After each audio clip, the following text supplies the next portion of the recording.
Assalamualaikum warahmatullahi wabarakatuh. Saya Nini Harati ingin mempresentasikan hasil kerja saya. Yang pertama ada kepegawaian. Pegawaian terdiri ada regulasi kepegawaian.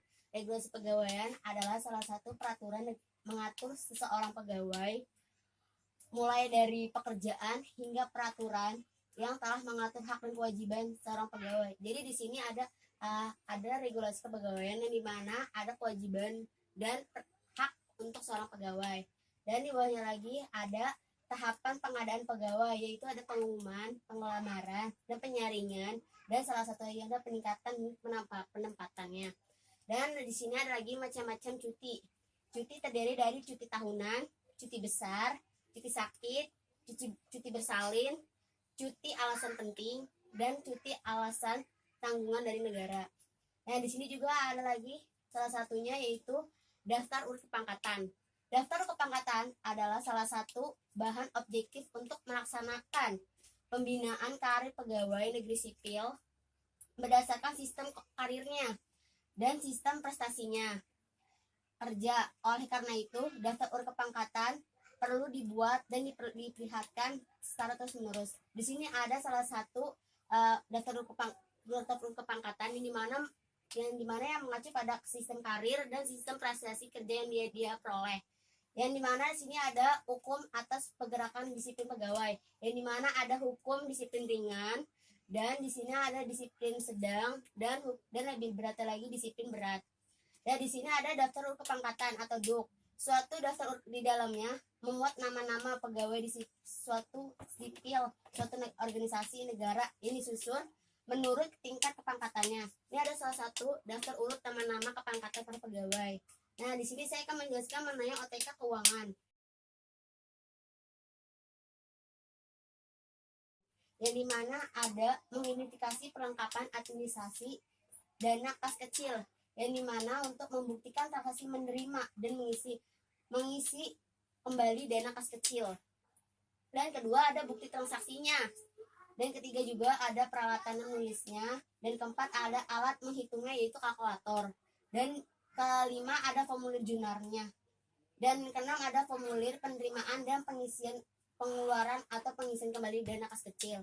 Nah, di sini ada prosedur dalam sistem dana tetap, yang dimana ada pemegang kas kecil diberi uang untuk menutupi pengeluaran periode atau seminggu atau sebulannya, yang mana ada pemegang kas kecilnya. Dan kedua ada pada akhir periode jumlah uang kas kecil yang telah dibelanjakan harus diisi kembali. Jadi ketika ada pengeluaran, ada pengisian kembali dana kas kecil tersebut, yang dimana dicatatkan pada dana kas kecil, sehingga jumlah uang kas kecil menjadi sama dengan saldo awalnya.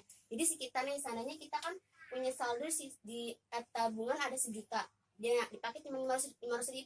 Jadi kita harus mengisi kembali dana kas kecil tersebut 500.000 agar menjadi jumlah yang sama seperti 1 juta tersebut.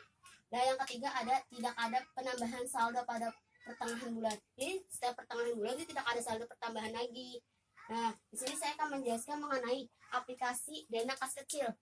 Di sini ada menu kas kecil dan kas keluar, dan yang ketiga ada limit saldo, dan yang keempat ada daftar akun. Nah, di sini ada menganalisis pencatatan dana kas kecil, yang dimana pencatatan keuangan merupakan hal yang sangat penting. Jadi ketika kita ada pengeluaran harus dicatat dulu. Nah, karena itu salah satu bukti transaksinya untuk biar para atasan kita tahu apa saja yang telah peralatan yang kita beli.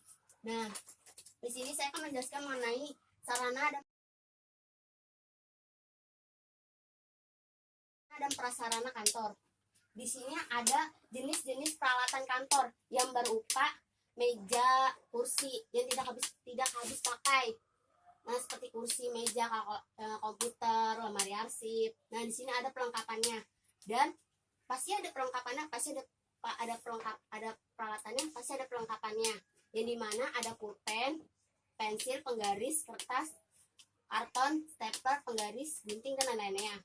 Nah, di sini saya akan menjelaskan mengenai cara melindungi diri dari tempat kerja, yaitu perlindungan diri, yaitu berupa menggunakan peralatan atau alat-alat untuk mencegah kita agar terhindar dari musibah tersebut. Kayak alat-alatnya seperti topinya, selang tangannya.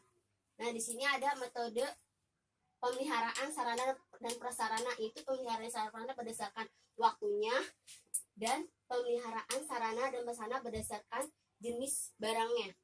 Nah, di sini saya akan menjelaskan mengenai prosedur pengadaan sarana dan prasarana, yaitu memeriksa stok barang yang di gudang oleh petugas. Jadi kita harus memeriksa stoknya dulu terlebih dahulu, memeriksa.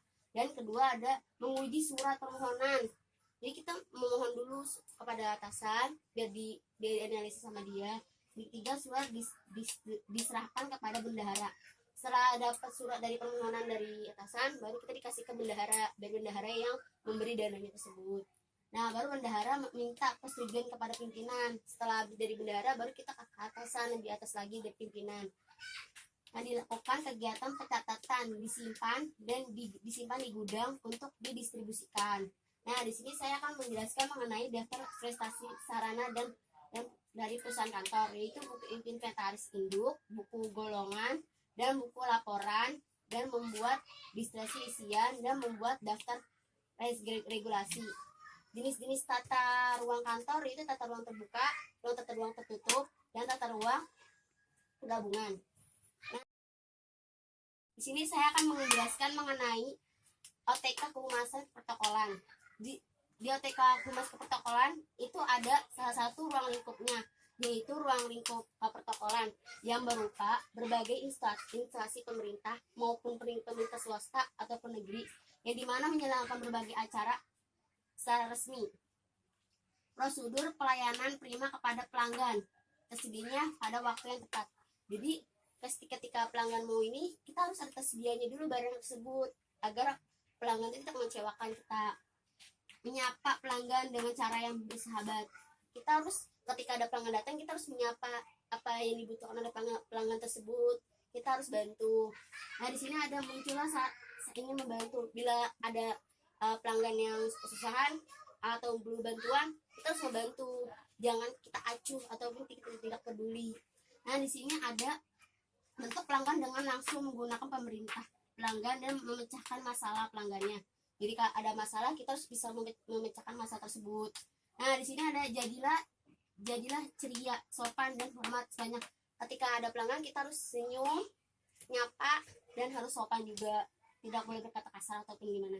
Nah, di sini tutup integrasi layanan pelanggan dengan tepat. Memberi pelayanan yang tepat dan bagus. Nah, di sini akan saya menjelaskan mengenai metode komunikasi efektif kehumasan, yaitu kegiatan public relation yang dimana hakikatnya adalah kegiatan komunikasi yang dimana terdapat berbeda dengan jenis-jenis lain kegiatan komunikasi lainnya. Yang kegiatan komunikasi dalam public regulation bersikat tombol atau balik atau to-and track. Yang dimana itu salah satunya regulation itu memberikan informasi kepada masyarakat agar masyarakat itu tahu masih mengenai apa yang kita ucapkan, apa yang kita bicarakan tersebut. Nah, di sini ada prosedur penyelenggaraan pertemuan rapat, yaitu persiapan rapat, pelaksanaan rapat, laporan dan evaluasi. Dari sini ada prosedur penyusunan daftar perjalanan dinas. Jadi kita harus mencatat dulu segala sesuatu yang diperlukan di pekerjaan. Jadi kita harus mencatat dulu apa yang diperlukannya. Dan yang kedua ada mencatat pekerjaan yang berkaitan dengan urusannya. Jadi kita harus mencatat dulu urusan dari pimpinan itu apa aja dulu. Mencatat pekerjaan mendesak, jangka pendek, dan menengah dan jangka panjang. Menetapkan prioritas berdasarkan pentingnya pekerjaan. Jadi kalau misalnya kita dapat pekerjaan, kita harus mengerti dulu nih mana yang lebih penting. Nah, kita harus prioritaskan dulu mana yang lebih penting, ini itu utamakan. Jadi sebenarnya kita bukannya kita menyepelekan. Jadi itu kayak lebih penting itu loh yang berkaitan dengan perusahaan, kita harus prioritaskan dulu di awal.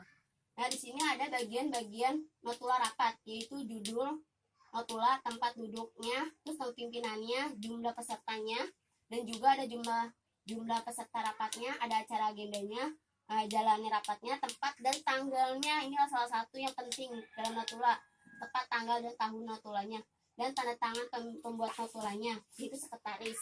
Dan ini pengesahan oleh pimpinan rapat. Di sini ada mendasarkan antara etika dan efektif prevensi humas. Etika salah satu hal yang wajib yang harus dimiliki oleh manusia, harus dimiliki oleh manusia. Etika itu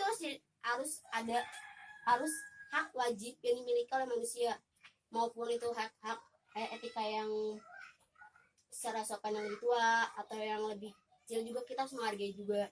Nah, di sana ada kode etiknya, yaitu salah satu peraturan yang hanya berlaku dan dimiliki oleh sekelompok profesional tertentu. Jadi itu kalau etika itu kan apa yang ada di diri kita, sedangkan kalau kode etik itu apa yang dimiliki oleh orang yang tersebut secara profesional. Di sini ada merencanakan kegiatan keprotokolan. Untuk secara keprotokolan sangat penting untuk salah satu acara untuk menyampaikan program acara yang berkaitan dengan protokolan. Jadi menurut rencananya ini terdapat dari berkaitan dengan keprotokolan. Dan di sini merencanakan persiapan penyelenggaraan dan pertemuan rapat, yaitu membuat agenda rapat. Itu salah satunya yang penting ya, membuat agenda rapat. Dan kedua, menentukan profesi rapat dan membuat surat undangan rapat. Yang tiga, membuat daftar rapat notula dan mempersiapkan bahan rapat. Jadi ketika kita harus mengadakan rapat, kita membutuhkan bahannya dulu nih, apa yang kita bicarakan terlebih dahulu. Terus di sini ada mempersiapkan ruang rapatnya. Jadi kita sebelum kita mulai, kita harus lihat dulu ruangannya. Terus kita akan rekomendasi persiapannya. Terus transportasinya, kita harus sediain juga transportasinya untuk kendaraan untuk orang-orang yang datang untuk ke suatu perusahaan kita. Dan salah satu konsumsinya ya. Dari saya, wassalamualaikum warahmatullahi wabarakatuh.